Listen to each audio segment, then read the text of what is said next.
Hey, hi everyone, welcome back to another Tauke Talks session. So before we start, I'll just like to go through the overall agenda for today's session. Just a quick reminder of what to expect for today. Yeah. All right, so I'll be going through the guidelines, just reminding you again the guidelines for this whole entire session. We'll move on to an introduction where we get to know more a bit about Modle.play and also Jon Ming. And also they'll move on to the sharing session where we'll learn a bit more about Jon's entrepreneurship journey. And then the Q&A is when we will be answering your questions. So if you have any, please leave it in the chat. And also the closing is where we'll be promoting our upcoming programs, which is Ready Set Rise 2.0 and also the Spirit of Malaysian Talkies. All right, so just a reminder for the guidelines.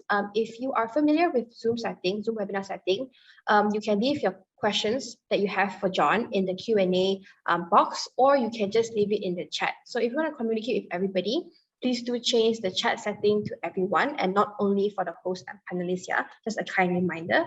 And if you are chatting, please make sure you use respectful language. Okay. So without further ado, I think I can start.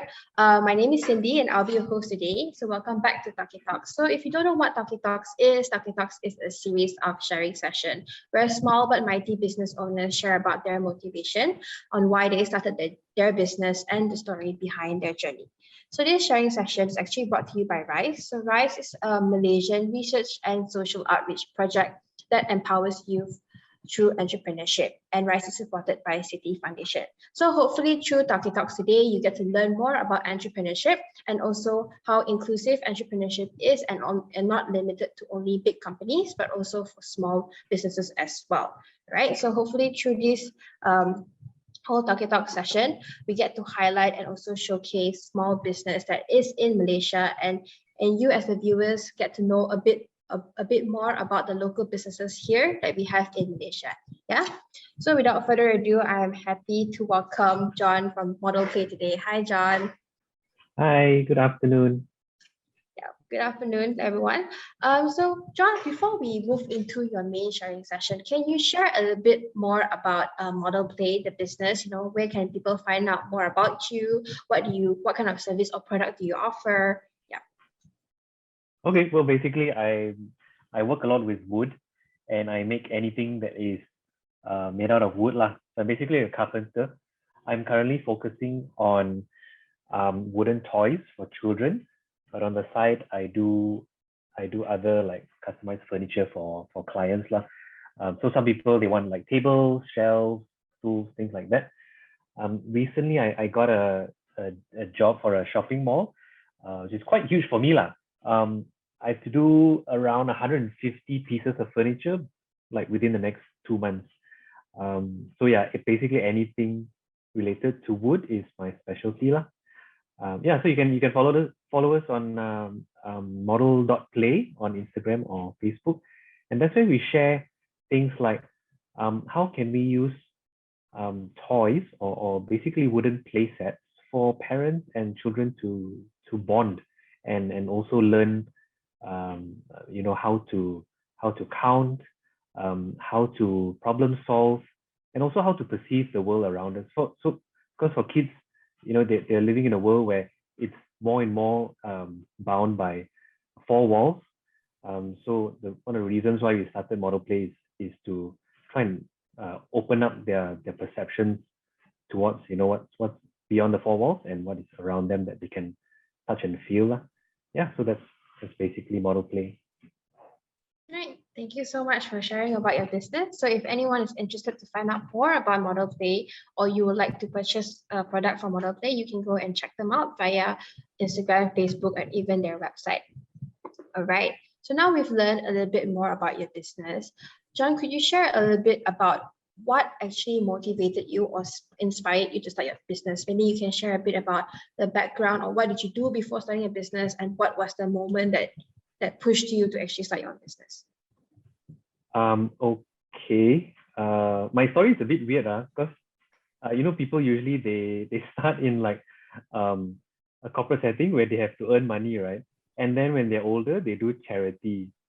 But I started my career actually in a social enterprise called Epic Homes.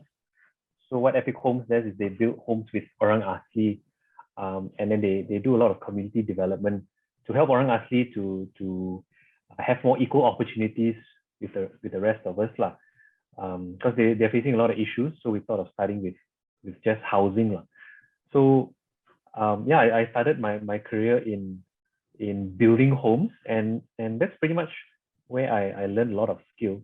But I think mostly why I started Modle.play, my current business, is because when I was young, I really love to just take things apart and reassemble them.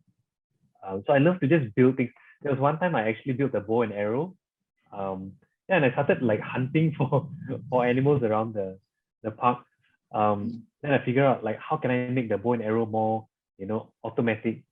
Yeah, it sounds a bit crude, sorry, but that's just my interest.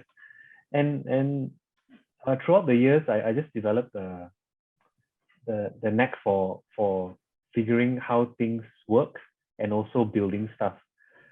So of course, throughout my career in Epic Homes, I think it was about 8 or 9 years in Epic Homes, built quite a few homes. And then I started to like to work with wood, because the houses, the orang asli houses, they use a lot of wood. So I ventured into like, building a table for myself at home. Then funny story, my brother, my elder brother, he was going to get married. So he said, hey, John, you work a lot with orang asli. Can you go and fetch some branches? I want like a very cool looking arch for my wedding, ceremony thingy. So I said, wow, okay, I've never done this in my life. I don't know who else has. So I actually went into event decoration while I was in Epic Homes for about 2 or 3 years. So I did things from like pergolas, arches, table decorations, and all that. And then more and more people started to ask for like, can you make a dining table for me? Can you make this, make that? So finally I said, okay, I think it's time to actually, take this full time. So I started Modle.play last year during MTO. I think it was like around Merdeka time last year. Oh yeah, it's actually almost a year for me. Yeah, so yeah, here I am now. I'm focusing on children's play sets, because I got 2 kids as well lah. So yeah, they're the ones who like experience all the prototypes. Yeah. Your market research is on your kids. Yeah, correct. So I don't injure like the other 100 kids. Yeah. But I make sure safety is tested lah. Okay. Understand. Is there why you wanted to create products for children? Is it because you see a gap in the market, or is it because that's where your passion lies in? I think both. One of course is I love to make stuff, and the easiest way to make something is using wood. Like if I were to go into like metal, plastic, there's a lot of equipment, and it's very industrial. But woodworking, you can actually start at home. You can get a couple of tools and start at home. So that's why I started. But also I feel in Malaysia, we are lacking a lot of options for toys that are sustainable and child friendly lah. So it's very easy to get plastic toys from China, from everywhere else, but it's very expensive to get good quality wooden toys, especially in ASEAN, because they're all shipped from like Europe, from US, UK, which is the exchange rate and all that. So I'm trying to fill that gap here in Malaysia by using locally sourced wood, trying to raise the level of child safety for toys in Malaysia. But I'm very new, I'm only like 1 year old. So those are the things that I'm working on currently. Thank you so much for sharing about that. I think my next question is, because you mentioned how you started last year only during the MCO, and I'm pretty sure it comes with a bunch of challenges with not only starting a business, but also starting it during a lockdown. Can you share a bit about those challenges when you first started? Okay, so everyone knows, right, that sector kilang is the one with like the highest cases. So it's a bit tough to I also feel a bit guilty trying to go into the workshop. So one thing was that SOP was very tight. We've had some encounters with the authorities, and so it's pretty tough to just run efficiently. We always have to stop our production, make sure we follow all the SOPs. There's spot checks, and that really causes a lot of it slows things down. But of course, that's priority, lah. Especially if you kena one case, then we have to shut down for like a week or two. But we haven't gotten that, lah. But yeah, so that's one of the biggest challenges. But I think generally, I mean, throughout the pandemic, a lot of supply of material also has a lot of trouble. I don't know why, but like, timber prices are increasing a lot. So for example, right, this week the price is $1. Next week it can be like $1.50. Just for a piece of wood or a sheet of plywood. And it's going up and down, so that's one of the other challenges as well, especially in the manufacturing sector. Yeah, so we really got to look out for our costing properly, and we plan, if we commit to buy like 100 units, we buy 1,000 units, so we can get cheaper or something. Right. I think I'm also curious, did you face any issues trying to get parents to trust your brand, or try like get parents to buy your product? I know parents are very, very critical, right, when they buy things for their children. Oh, definitely. Yeah, definitely. They're all worried about the quality and the safety of wood, because it's so natural.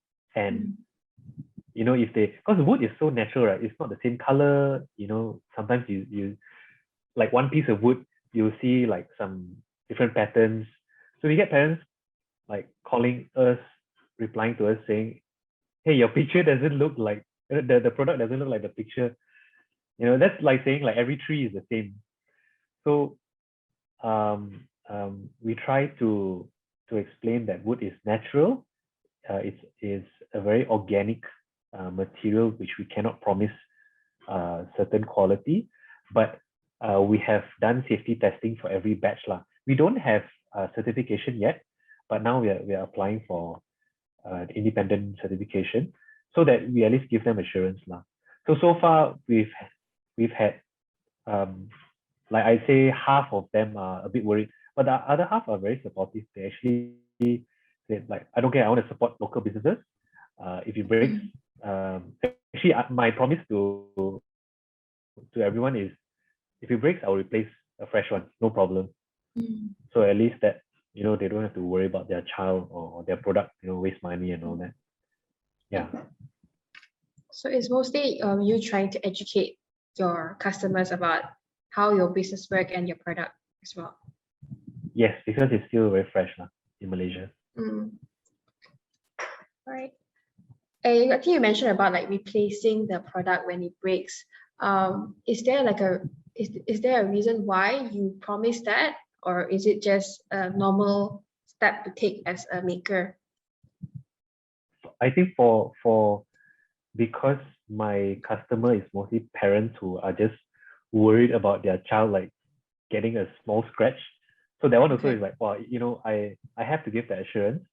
If not, everybody will just go for someone else's product that has experience, has certification. So that's the first one. The second one is, personally, I'm very shy. I see like my product got problem, then I'm like, no, okay, I'll help you fix it.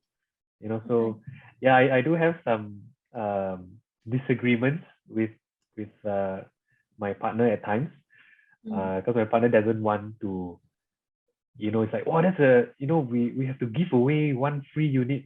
That's a big cost, I said, well, what is the cost of a customer, spreading the word that our quality is terrible, and so we lose out on another 10 customers, another 100 customers.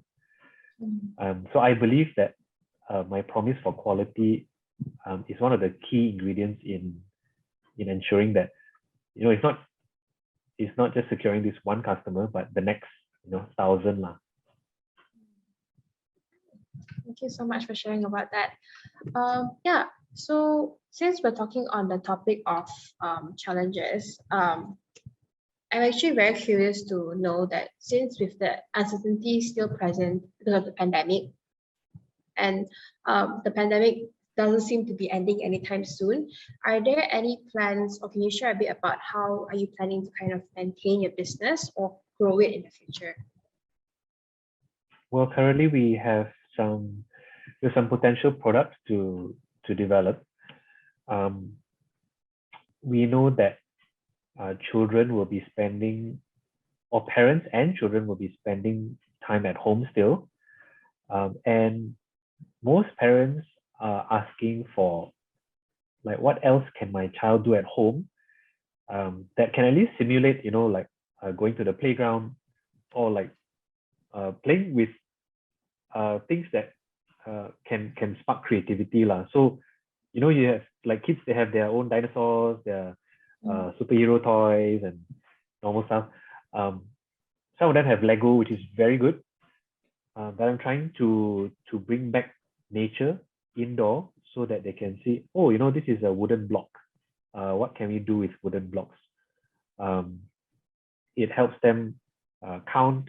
Parents can actually teach about wood as a material. They can go into sustainability and how we can, love nature and have toys at the same time. We don't have to keep buying plastic stuff. So we believe that focusing on toys is a good move. So we'll continue to do that. But I think also, in recent news, I think our it's going to be an unstable, not so stable economy for the next few weeks, months. So I'm not sure if people, local markets want to buy from us. So one thing we want to do is research on more countries to export to. A lot of ASEAN countries are looking for local makers, local manufacturers, because it's too expensive to export from Europe. So that's a gap that I'm trying to fill. I'm also trying to avoid like copying the European products. They're really beautiful and nice, but so that's something which, like if another lockdown happens, then I can go back to the workshop myself and then go and develop new products.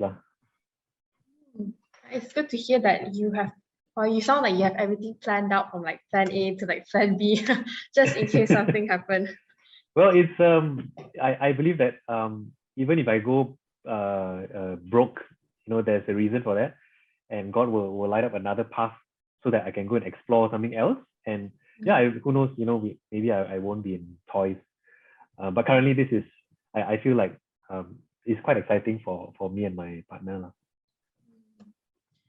I think when we're sharing, I kind of can see that you know a little bit about business and the way you center your business. Is there any inspiration, or like do you look up to any entrepreneurs that actually help you build your business, or is it something of yourself? Oh, definitely not myself. I'm constantly looking up to many entrepreneurs. I would say that I don't have like one or two. It's kind of like, the best trait of 100 of them. I can't really pinpoint, but like, okay, so very, very like typically, people look at Jack Ma. Jack Ma always said that your team needs to be super strong at the start, because when you grow to, I don't know how many employees they have, millions.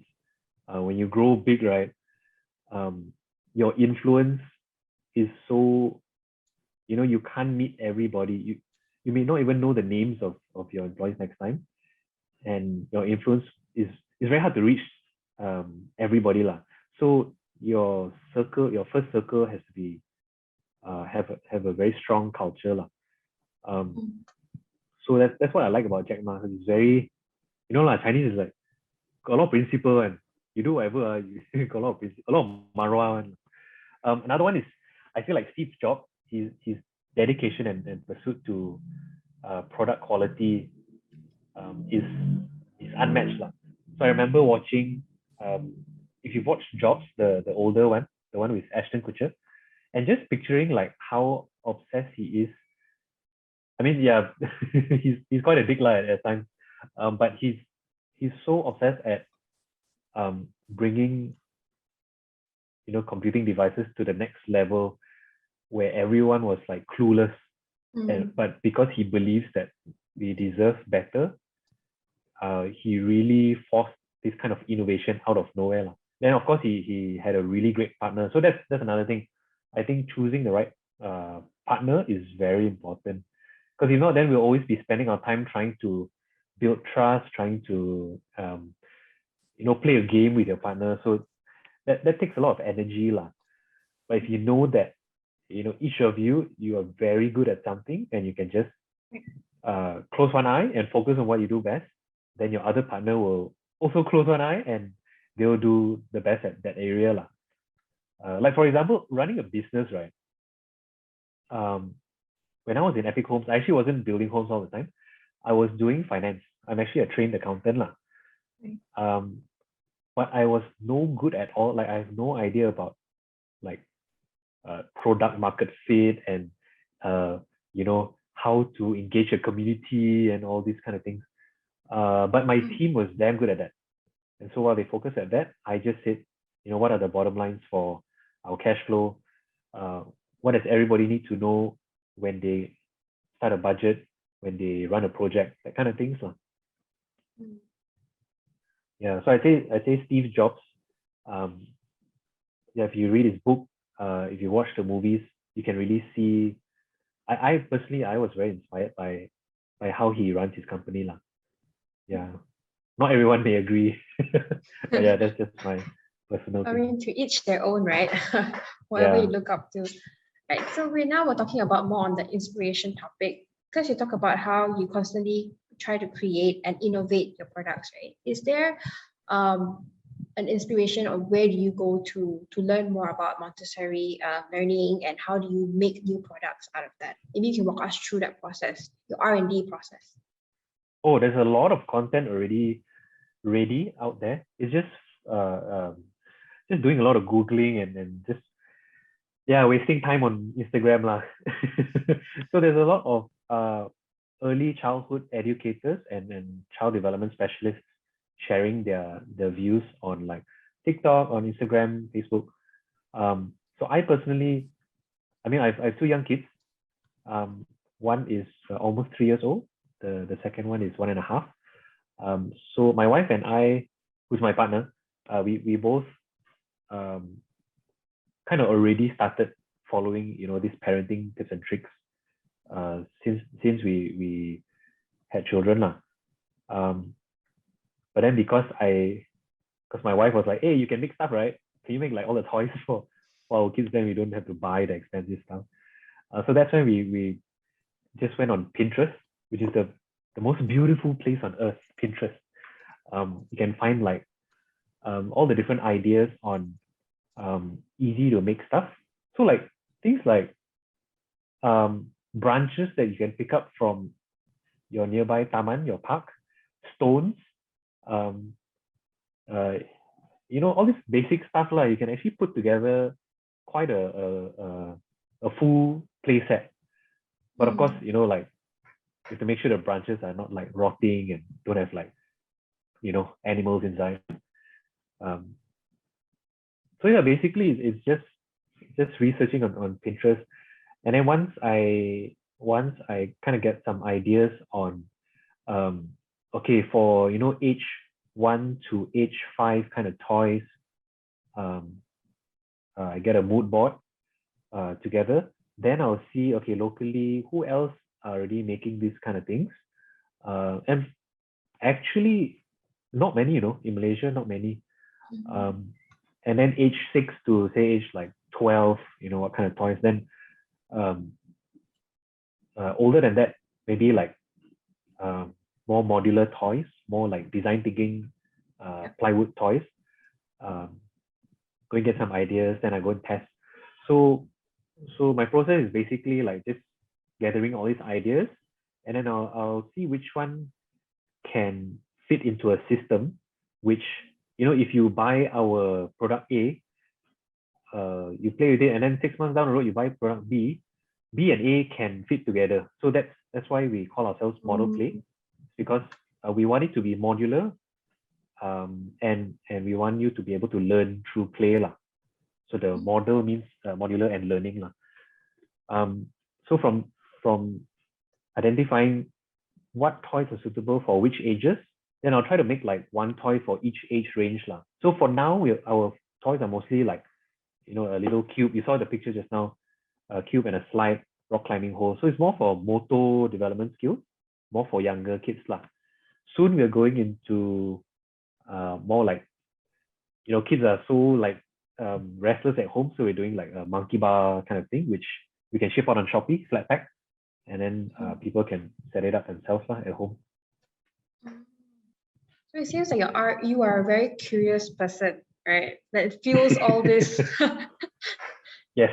Okay, right. I think that's a cool tip that people can learn from I think you, is to be curious. Yeah, it's the number one thing about all entrepreneurs lah. Because if you're not curious, then you just kind of like just waiting for someone to tell you what to do, then you just do it. So that's a key trait lah. Right. Thank you for sharing about that.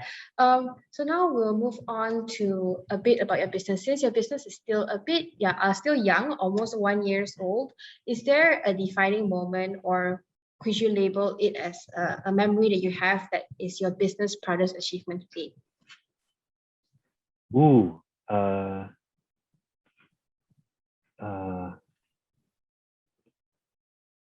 I don't know if I have like one. Recently I just locked down my first international order. So we're exporting a large order to Singapore lah.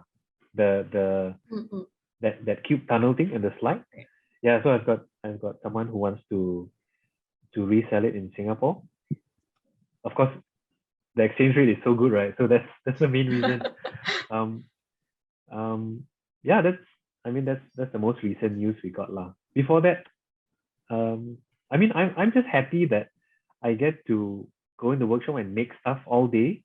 I have a team of about between 5 to 15 people. They come and go, and yeah, we're just having fun, listening to music all day, just making stuff. All the machines are like blaring, and then at the end of the day, people say, "Hey, can I learn how to make my own table?" I say, "Sure." On weekends, come in. I'll teach you all the skills I know. Because Monday to Friday we have to do our work, and then weekends, I'll teach people.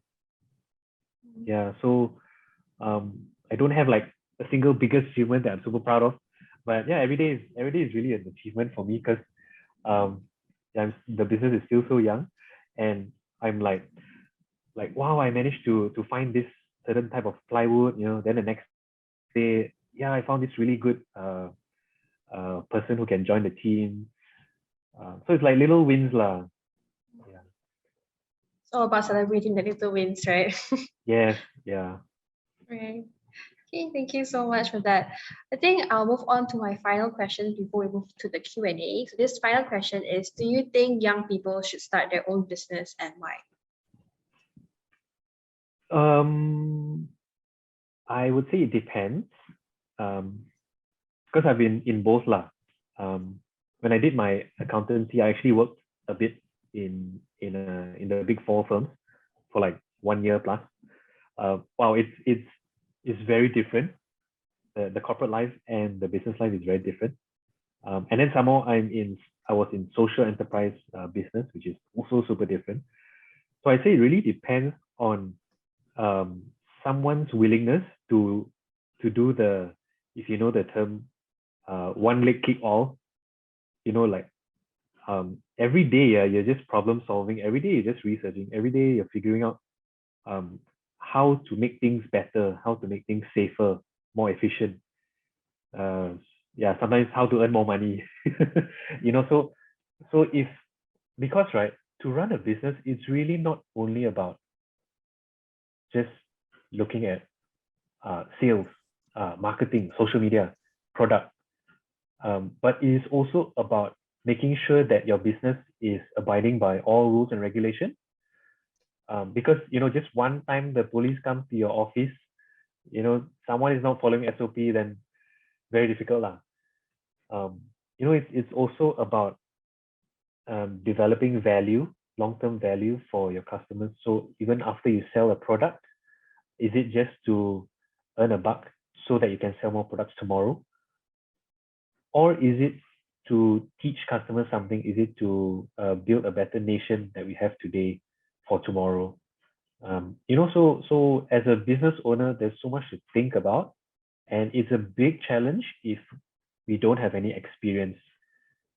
So I would say those people who are very, you're willing to, like, what's the term? Like, you're very thick-skinned. You're not worried about being embarrassed. You go out and network. You ask a lot of questions. You're willing to just get things done now rather than I'll try it another day. Then business will be super fun lah. Really, business is really fun. But if you're someone who wants to learn something, like you go for a course, then after that only you apply for a job. If you want to be prepared for business, I think getting some corporate experience is advisable, so that you know how to manage people, you understand how a team works, you understand how to read personalities, and because, like, for example, a very simple thing, when you do business is you have like all sorts of contracts with people. Of course, with your customers, you have contracts. With your suppliers, you have contracts. So you really have to know what a contract means. And it's not just on paper, it's also a trust that you have with your business partner. But you also have contract with TNB and telecom, with your internet. So you have to understand, how to understand contracts, how to prepare for the unknown. You definitely have to know about finances. So if you ask me, do you think young people should start their own business? I say you can test out your business on something you're excited about. Let's say you like baking. I would definitely say, yeah, start some social media up, sell your cakes. If you do handcrafts, sell that. If you do programming, do a bit of side hustle. But to actually to set up a company, that's another ball game lah. It's better to either get the experience or spend a bit of time to learn the ropes of how to manage Sendirian Berhad, a sole proprietorship, a partnership. Then once you get that all kind of like at the back of your hand, then you can start to focus. Okay, I can make sure that I'm focusing on my customers, my products, my marketing, things like that. But of course, one more is very important. I think 99% of the time, I would advise all business owners to have a partner, because you can't do that one-leg kick-all thing effectively if you want to grow. So like I said just now, you definitely have to focus on what you're good at, and you can't focus on everything. So you get a partner who's good at finance if you're not good at it. If you're not good at sales, then you get a salesman, because that's one of the backbones of a company. So I would say it really depends, but people would, I would say first, you start small and test out your small side hustle. Then you kind of get the sense whether or not you're ready for business now. Thank you so much for sharing about that. I think a lot of them can learn from you if they're thinking whether they want to start a business or not. Yeah, I'd be happy to help. All right, now we'll move on to the Q&A session. All right, so the first question here, there's a few questions that people have been asking. How do you market your business/products? Currently, very straightforward. We just do social media and a bit of paid ads. It's not as much as I would like. Like, I actually would like to venture in a lot more partnerships outside of social media for our marketing. Because I feel like leveraging on other people who can do the work for you is much more efficient than, we are not specialists. My wife and I, we are not specialists in social media or marketing. And we are trying to learn, how to design the best poster, how to do all the sponsored posts and ads and all that. So currently we are just learning. But yeah, I think we still have a lot to learn on marketing. Okay, thank you for that. I think the next question here is touching on collaboration. Someone asked, do you have any collaboration with other business, or maybe if you have any plans to collaborate? Okay. Collaboration.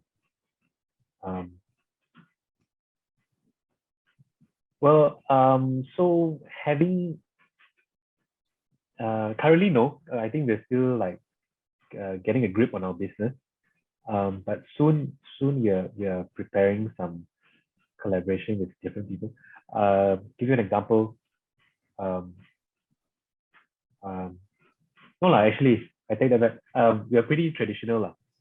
It's more like we manufacture, we design toys, and then we get resellers, they buy from us, and then that's it. But soon we want to do more. I mean, we want to connect more with our customers and more parents, because we believe that the product is just the conduit. What's a simpler word for conduit? Like a tool to connect with kids, and we want kids to have more creativity and more problem-solving skills. So we want to reach out to more influencers. Currently, we're doing with like just a few influencers helping us with content and promoting our products. But yeah, we want to do more like partnering with other people who also sell children's products, and then we can sell a package together. Okay, thank you for that. I think moving on to the next question, someone asked, because in earlier you mentioned that you taught your employees, or you're willing to teach people on the weekends the skills that you have learned. Are you worried that your employees will spin out and start their own business? Oh, this is my principle. I want people to spin off and do their own thing, because I believe that if you came here and you want to chow with more, with something to achieve something greater, I believe I can work with you on a greater level, because keeping you as my operator may be hindering me from, finding out that, hey, actually, if you have greater ideas, why not I find other people who are suitable to be the makers and carpenters. Then I work with you. You can maybe sell my product, or you can design the products, and I pay you a royalty. So for me personally, I like to always encourage my guys to kind of reach their potential. Of course, if I want everyone to reach their potential today, then I'll lose everyone then I die Right. But sooner or later, like every month I will do a check-in. I'll check the temperature. How are we doing? Do you still want to be here? If you really like what you do, then I can commit 6 months. I'll teach you all I know, but you stick with me 6 months. After that, we review, things like that But if I'm actually keeping all the knowledge of carpentry to myself, then I feel like I'm not actually progressing Malaysia to be more mature. So this is one of my other things that I want for ASEAN countries, is to be more self-sufficient. So I actually, on the side, I'm very passionate about teaching DIY skills, and teaching people how to work with their hands. So while I sell toys, I also on the side tell parents, hey, you can actually fix your own stuff. I'll teach you how. I'll tell you about how to go to a hardware shop and order stuff, what kind of tools you can buy on Shopee. Then with a more self-sufficient community, then I don't have to fix things. So it actually like benefits me like directly. But it's just how we see the horizon. Like I'm looking at 10 years down the road. If we come to a point where everyone can just walk into a supermarket and buy wood and buy tools, go online, learn how to build their own stuff, then with that self-sufficiency, they can actually teach their kids to be more resourceful. Then people don't have to rely on buying stuff all the time. Some people may say that's like, why am I killing my own business? But I feel like I can develop more businesses out of that, behavior next time. So yeah, it's really based on a principle that I want to teach all that I know, and then we develop a business model around that lah. Right. So in a sense, you view your business as the business will not only grow because of you, but with the whole team that is supporting the business. That's how you've been viewing it. Yes. Yeah, definitely the people. I always never because they are the ones on the ground, they are operating the machines every day, and they have the right to tell me how to do things faster or what problems they're facing. And they also have the responsibility of being more efficient and finding out ways to do it better lah. So it goes both ways lah, and that's how I manage them. Thank you so much for that. I think the final question is from a pet lover. They asked, is there any plans for you to build maybe a house or build like wooden furniture for pets? I don't think as a product, I may not be doing that. Okay. But I imagine, yeah, it's quite simple to make one if you're interested to do it yourself. I don't know, we'll see lah. Maybe the next big thing is how to teach your pet, how to play with toys. Then, they need a dog house or cat house, and yeah, that might be a product I'll go into, but currently not at the moment. All right. Thank you so much for sharing and also for your insight, Jon. Everyone, that was Jon from Modle.play sharing about his experience at Tauke Talks, brought to you by RYSE and supported by Citi Foundation. I think today I really learned a lot from you, Jon, about how you view your business, how you view working with a team as an entrepreneur, and also your passion. I can really see your passion in making products and also promoting sustainability for children as well. So thank you so much for sharing. If you guys are interested to find out more about Modle.play, please go and check them out via the Instagram, Facebook, and also their website. Yeah. And if you have enjoyed this session and you would like to join another session of Tauke Talks, our upcoming session will be with a Tauke that is doing a different type of business. So he makes meat out of vegetables. So it's actually a meat substitute out of jackfruit. So if you're interested about his business Nangka and you'd like to join the next session, you can register via the bit.ly on the screen. And if you're interested in more talks or you'd like to learn more about specific areas in entrepreneurship, you can join our upcoming event called Ready, Set, Rise that is coming up this Saturday actually.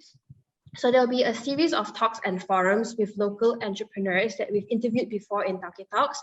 It's just that this time around, they'll be talking about a niche part of entrepreneurship. One will be talking about women in entrepreneurship. One will be talking about the world of social enterprise. And then a final one will be on IG Live with a young entrepreneur that started her business while she was studying, and how she kind of balanced between owning her own business as well as continuing her education in college and graduating as well.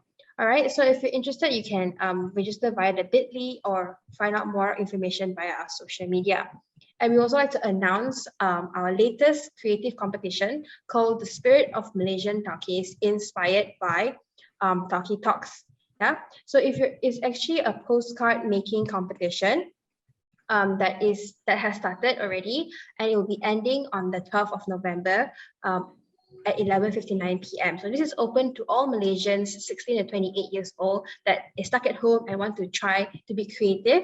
You can join this competition. All you have to do is just create a postcard and write a short message to a Tauke that you are inspired by through the Tauke Talks series. All right. So if you want to find out more information, please go and check it out via the bit.ly that is provided on the screen, or find out more via our Instagram and Facebook. Yeah. So the next slide will be our social media handles. So if you want to learn more about all these programs or upcoming Tauke Talk session, please do find out more via our Facebook, Instagram. All right. Thank you so much, Jon, for being here today and sharing your journey with us. You're most welcome. Glad to be here. Thanks. Yep. Thank you so much, everyone, for joining us this afternoon. We'll see you guys in the next Tauke Talk session. Bye, everyone. Bye.